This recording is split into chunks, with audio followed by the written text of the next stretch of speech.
लिखना शुरू कर दीजिए कि आप क्या कर सकते हैं। Invention, prior art of problem. तो जिस तरह से गूगल स्कॉलर एक साइट है, scholar.google यूज करते हैं आप? अगर नहीं करते हैं तो कोई भी पेपर आज के बाद जब भी सर्च करेंगे तो क्या करके करेंगे? scholar.google.com लिख लीजिए, scholar.google.com। कोई भी पेपर आपको, अगर आपके एक्सपर्ट, आपके टीचर कहते हैं कि ये पेपर चाहिए, तो केवल scholar.google.com करके सर्च करेंगे आज के बाद, ठीक है। इसी तरह से एग्जिस्टिंग पेटेंट है कि नहीं, patent.google.com होता है। प्रायर पेटेंट सर्च होता है पेटेंट, जो prior patent search. Summary invention, brief description, drawings, abstract, parameters and claims.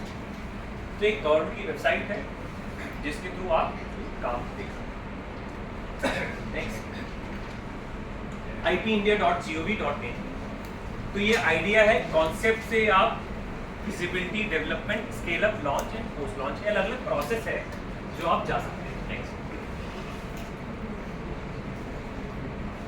तो आईपी बेसिकली क्यों देते हैं? आईपी ये 20 साल का होता है, राइट होता है, जो आप जितने ज़्यादा आईपी आपके पास होंगे उतनी इन्वेस्टमेंट आपकी बढ़ेगी। R&D आपके पास जितनी इन्वेस्टमेंट बढ़ेगी, आपका मार्केट में आपकी प्रेजेंस बढ़ेगी, people will go for more and more order for you and then employment generation will be more and that. Next,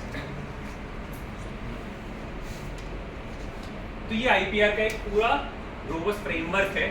next,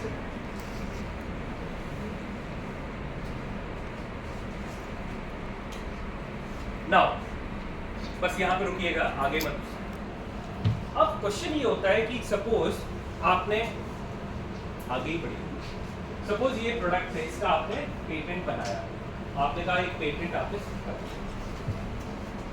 तो क्या होता है कि वो पेटेंट करने के बाद की नेक्स्ट प्रोसेस क्या?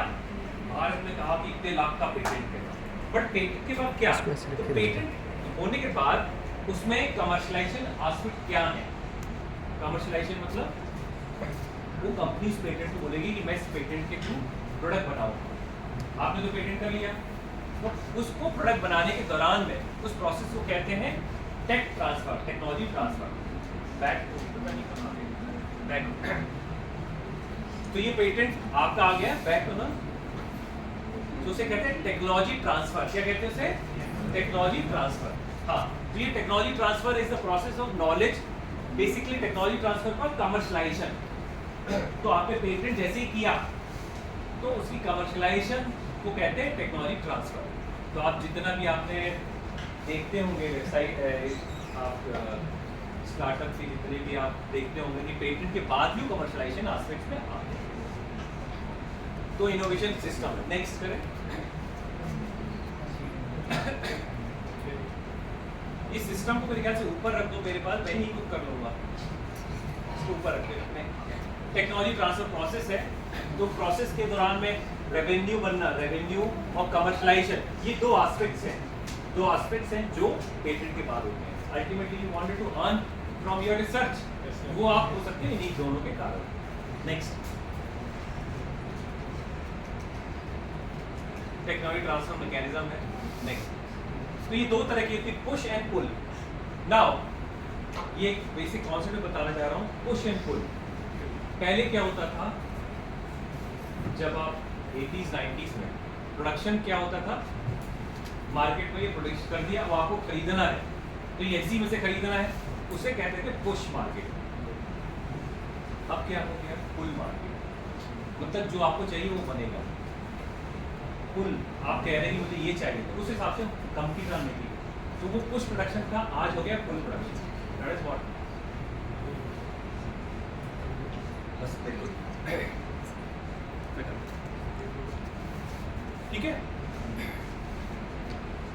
नाउ जैसे कि अब आपको बताया कि idea patent can be go for 20 years, copyright 50 साल के लिए होता है, ऑर्नामेंटल डिजाइन 10 साल के लिए, ट्रेडमार्क परपेचुअल मतलब हमेशा के लिए होता है, एप्पल का आप ब्रांड नहीं यूज कर सकते, और ट्रेड सीक्रेट। तो ये आपके इंस्टीट्यूट के लिए, अगर इंस्टीट्यूट वांटेड टू